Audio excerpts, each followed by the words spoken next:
Assalamualaikum warahmatullahi wabarakatuh.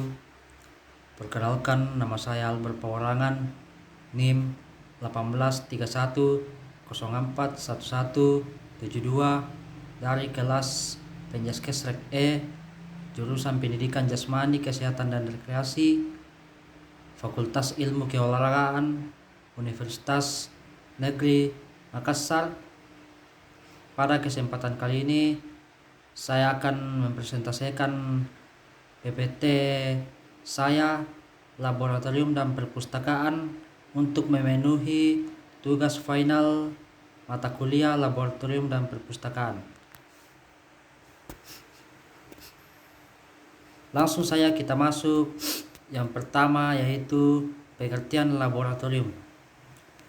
Laboratorium yang sering disingkat lab adalah tempat dilakukannya riset atau penelitian ilmiah, eksperimen atau percobaan, pengukuran atau pelatihan ilmiah. Pada umumnya, laboratorium dirancang untuk memungkinkan dilakukannya kegiatan-kegiatan tersebut secara terkendali. Selanjutnya, fungsi laboratorium.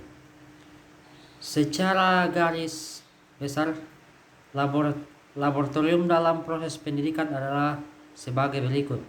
Pertama, sebagai tempat untuk berlatih mengembangkan keterampilan intelektual melalui kegiatan pengamatan, pencatatan dan pengkajian gejala-gejala alam.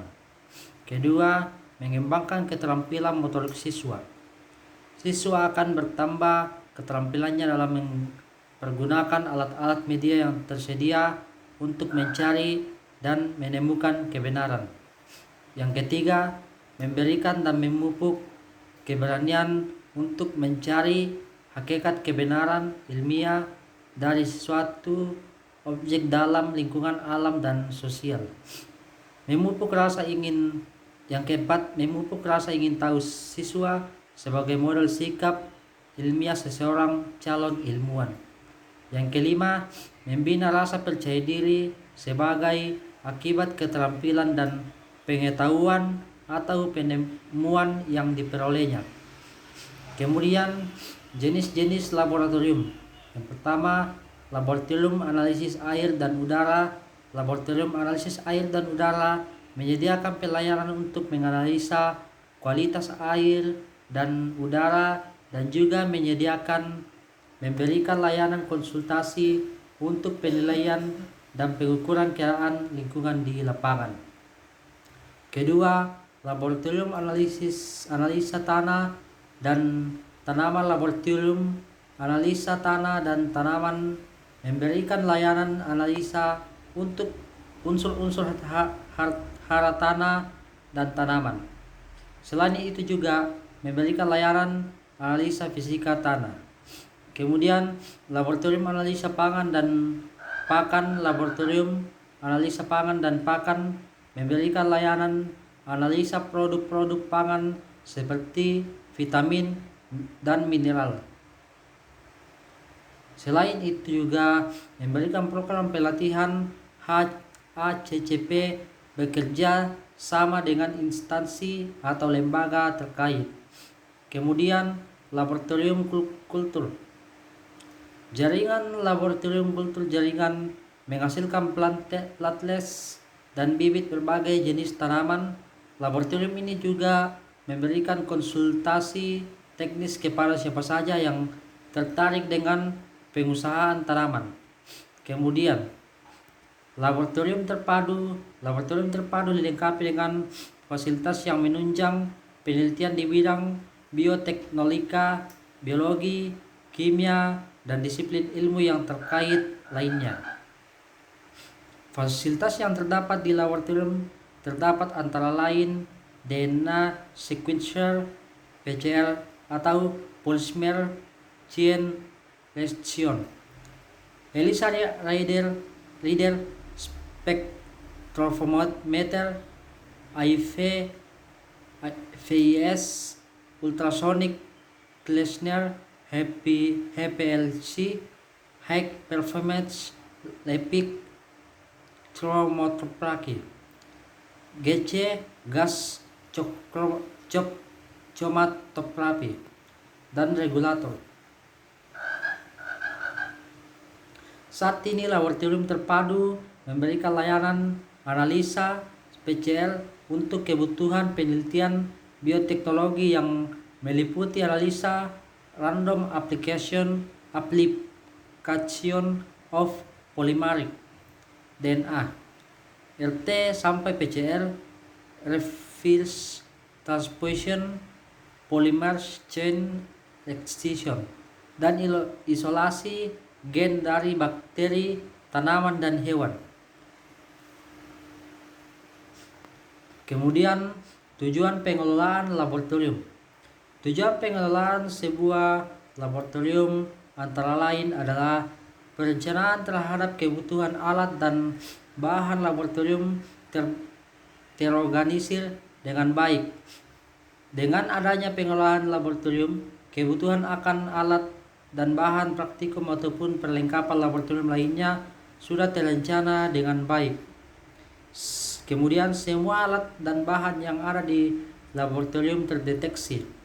Laboratorium mudah mengecek ketersediaan alat dan bahan praktikum ataupun perlengkapan lain yang diperlukan dalam pelaksanaan praktikum karena sebuah yang ada di dalam laboratorium sudah terinventaris secara rapi.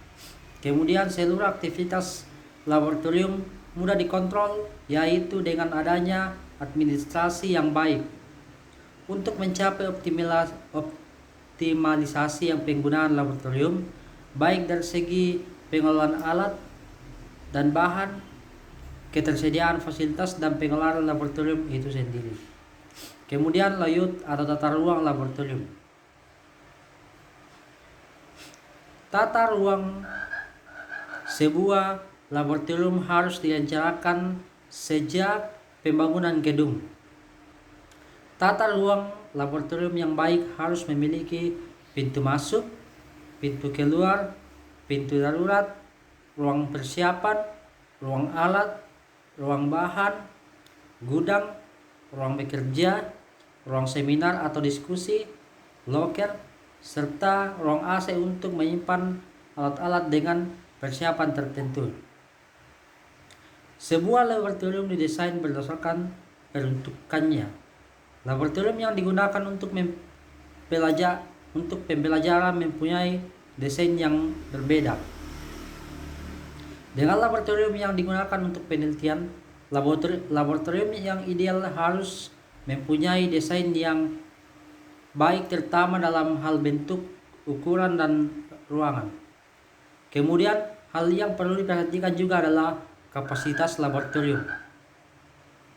Suatu laboratorium pembelajaran mempunyai ukuran yang lebih besar dari laboratorium penelitian.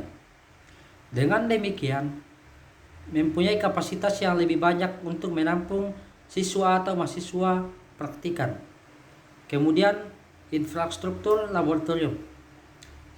Infrastruktur laboratorium meliputi fasilitas yang ada di sebuah laboratorium, antara lain lokasi, konstruksi, pintu darurat, jenis bahan untuk meja, atap, dan dinding, kondisi laboratorium, instalasi listrik dan air, dan sebagainya. Kemudian pengertian perpustakaan.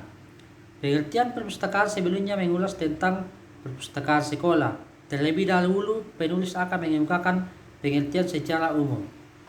Pengertian perpustakaan dapat ditinjau dari dua segi, yaitu pertama, pengertian perpustakaan dapat ditinjau dari dua segi, yaitu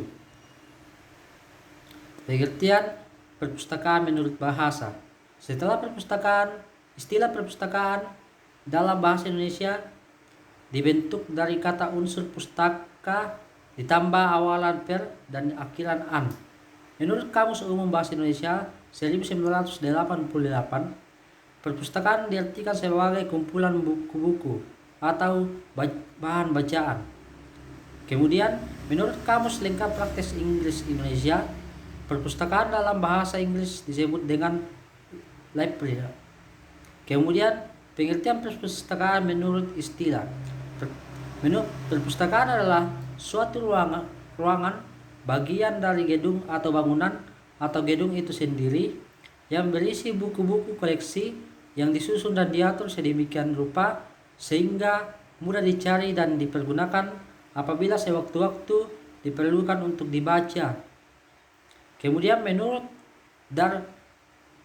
Darmono, perpustakaan sebagai salah satu unit kerja yang berupa tempat untuk mengumpulkan, penyimpanan, pengelola, dan mengatur koleksi pustaka secara sistematis untuk dipergunakan oleh pemakai sumber informasi sekaligus sebagai sarana belajar yang menyenangkan.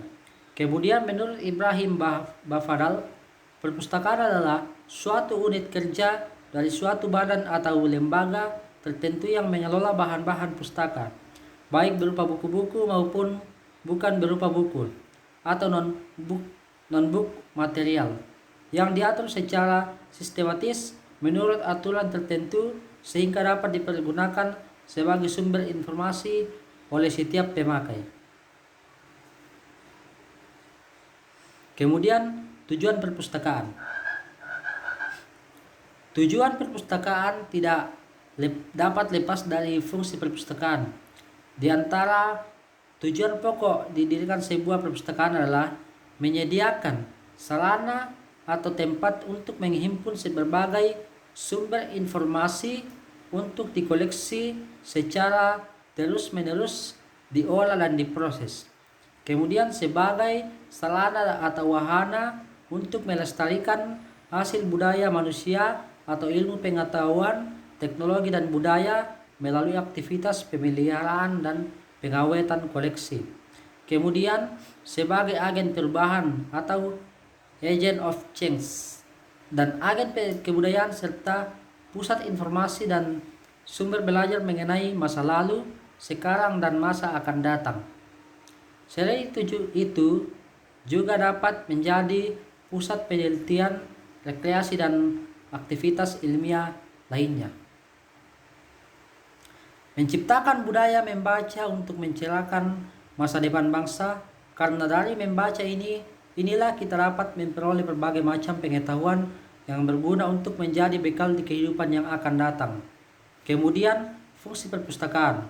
Perpustakaan mempunyai beberapa fungsi yang diantaranya adalah fungsi penelitian. Perpustakaan berfungsi sebagai jawaban terhadap berbagai pertanyaan ilmiah. Kemudian fungsi pendidikan. Perpustakaan memberikan kesempatan kepada siswa untuk menambah pengetahuan atau mempelajari kembali materi-materi pelajaran yang telah diberikan oleh guru di kelas. Kemudian fungsi rekreasi. Perpustakaan memberikan kesempatan kepada pengunjung untuk menikmati bahan yang ada. Kemudian fungsi informasi. Perpustakaan berfungsi sebagai tempat mencari informasi yang berkenan dengan pemenuhan rasa ingin tahu dari pengunjung perpustakaan. Kemudian jenis-jenis perpustakaan. Perpustakaan negara. Kebanyakan negara di dunia mempunyai perpustakaan negaranya sendiri. Perpustakaan negara memainkan peranan penting dalam membangun dan menyelaras berbagai isu berkaitan perpustakaan dan profesion pustakawan. Fungsi perpustakaan negara yang penting adalah sebagai pusat bibliografi negara, yaitu ia menyimpan dan mengkatalogkan semua hasil penerbit negaranya. Kemudian perpustakaan awan. Perpustakaan awan termasuk perpustakaan negeri, perpustakaan daerah, dan perpustakaan desa. Ia berfungsi menyediakan penghikmatan serta kemudahan bacaan dan rujukan kepada penduduk atau komuniti di sekitarnya. Koleksi perpustakaan awam adalah berbagai merangkumi bahan bacaan untuk semua golongan, yaitu anak-anak, remaja, dan dewasa. Kemudian perpustakaan akademi. Perpustakaan akademi adalah perpustakaan institusi pengkajian tinggi seperti universitas, college, dan maktab. Fungsi perpustakaan akademik menyediakan bahan-bahan untuk kegunaan para pelajar dan tenaga mengajar di institusinya. Kemudian perpustakaan sekolah. Setiap sekolah biasanya dilengkapi dengan perpustakaan atau dipanggil pusat sumber.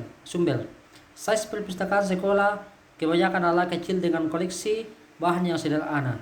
Koleksi terdiri dari buku-buku rujukan seperti kamus, ensiklopedia, atlas, dan juga buku cerita. Perpustakaan khusus. Perpustakaan khusus adalah perpustakaan yang berada di dalam sebuah organisasi atau syagirat. Perpustakaan khusus berfungsi untuk memberikan perkhidmatan kepada pengguna, yaitu mereka yang berada di dalam organisasi itu. Sekian presentasi dari saya, kurang lebihnya mohon dimaafkan. Terima kasih.